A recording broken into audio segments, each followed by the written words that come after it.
Magruder in the left slot. Hill, right side, hit at the line of scrimmage. Tries to keep going. Does he get in? No sit. Touchdown, Midway. Oh, my. That took forever.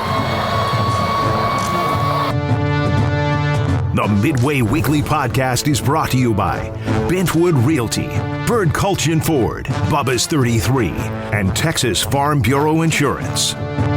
Now, here's David Smoke. It is week number 7 of the Texas high school football season. It's already week 7, games now in October. Not every district, but most every district has already started district. There's some of those smaller districts, of course, have not, but Midway now is already now into week number 3, and Temple, after the win against Hutto, the very tough loss on the road in Killeen to Harker Heights, and Temple, a team that is in town at Panther Stadium on Friday night. Shane Anderson, Midway football coach. But let's start. Obviously, that game was winnable. Not so much about that, but you lost Junior. One player does not make a team. He gave you hope. You still have it. I mean, you still have a chance. Some things are coming around. How tough was the loss of Junior Thornton? Well, it was real tough. You know, anytime you lose a dynamic playmaker like Junior, and you know, he brought so much to the table. You know, just not just with his feet, but you know, he could extend plays and, you know, scored 6 touchdowns against Hutto and kept some drives alive last week. And so, you know, anytime you lose somebody like that, it's devastating. But at the same time, you know, we preach to the kids all the time about handling adversity, and you know, life's going to throw you curveballs, and 90% of, you know, how you handle it. And so, you know, it's next man up mentality, and we've had a great week of practice, and we're excited about, you know, seeing what we can do. Reed Tedford is your quarterback. He started as a quarterback last year at times, was the quarterback as well.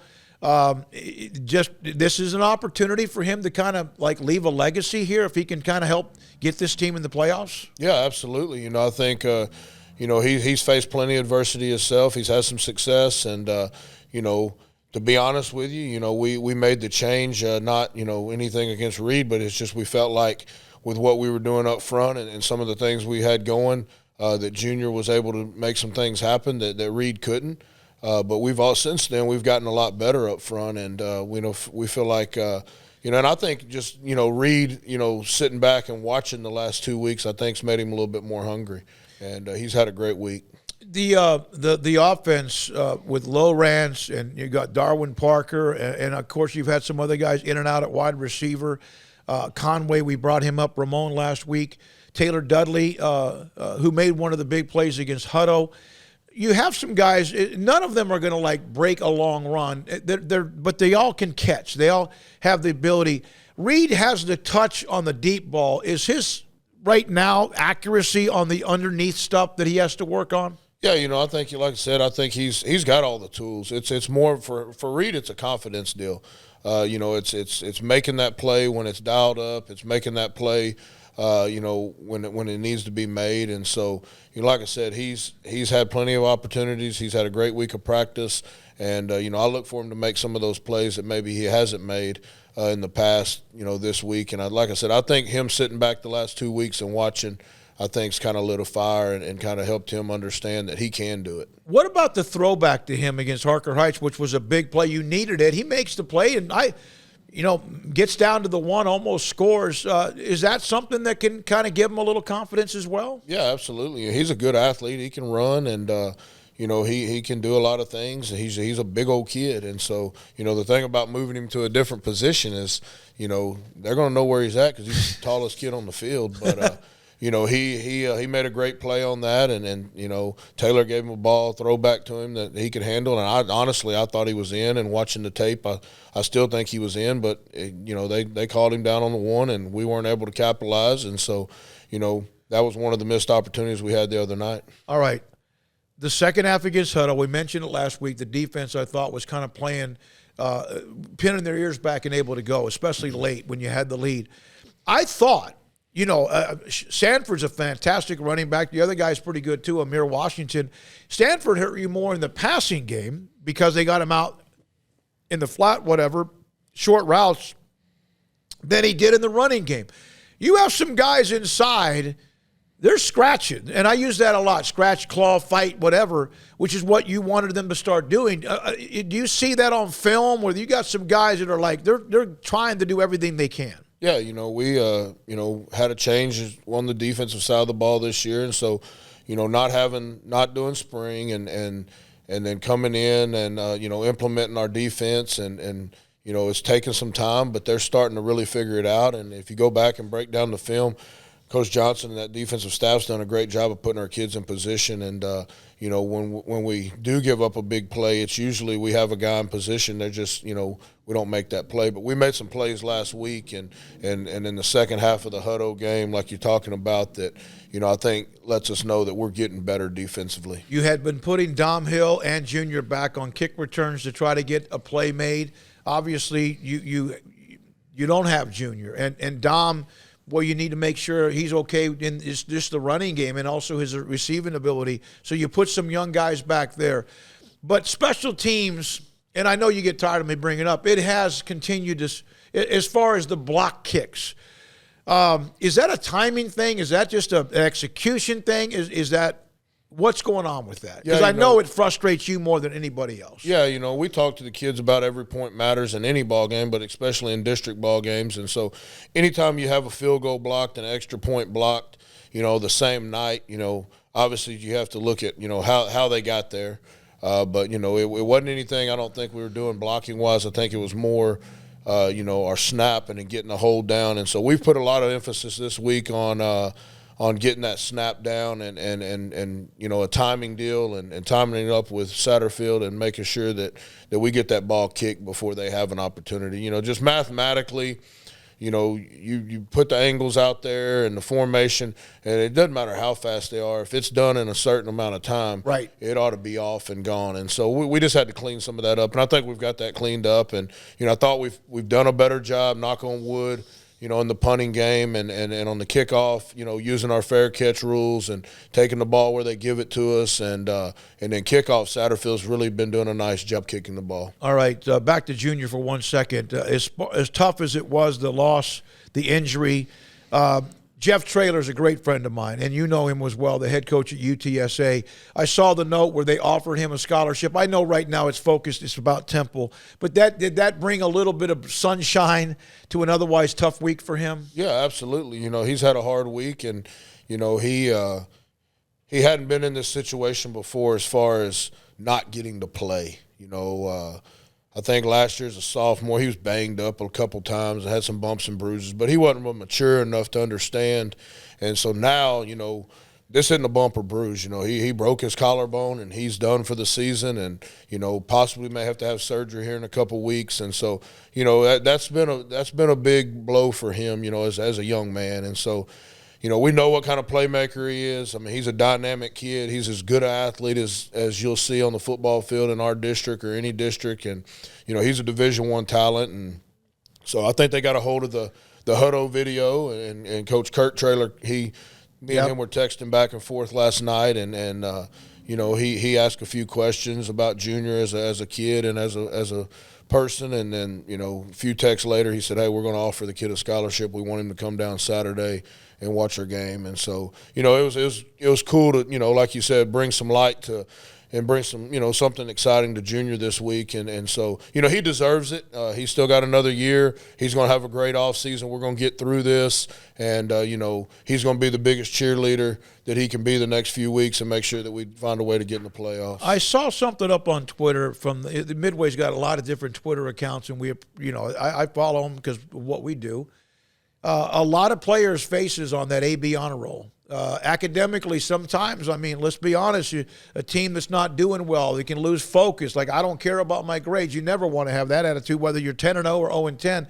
But seemed like a pretty good run academically. Yeah, our kids have done a great job. That's something that we put a lot of emphasis on when we got here last year, and making sure that our kids understood that, they're a student athlete first, and, to make sure that, if they do want to have an opportunity to play at the next level, it's a lot easier if you make A's and B's.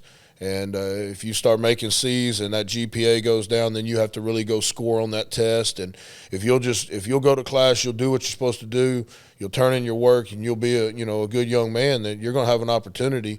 and you don't have to score as high. And so, that's something that we've been preaching, and our kids have, bought into it, and we talk to them every day about the little things, being on the class on time, taking care of business in the classroom, taking care of your locker room, taking care of your laundry. All those things add up, and I think, if they'll continue to focus on that, I think they'll be rewarded. Hope you don't mind me bringing this up, but I know a couple players have decided they don't want to play football anymore. If they're underclassmen, does that mean they're done? Obviously, some kids just don't want to fight through adversity. That's unfortunate. There's reasons for it. I'm not saying that I'm not getting into their business, but how disappointing is that? Because a lot of guys are going out there every single morning, still practicing, knowing it's an uphill climb. Adversity is what you learn a lot about how to handle it when you play sports. What about that story? Well, I think, luckily for us, none of the kids that have made that decision are underclassmen. They're all of them are seniors that, are probably not getting to play as much as they want, or are not getting on the field as much as they want. And, and so it's a big sacrifice. We practice in the morning and we bring them back after school. And so, we spend a lot of time and they invest a whole lot of time.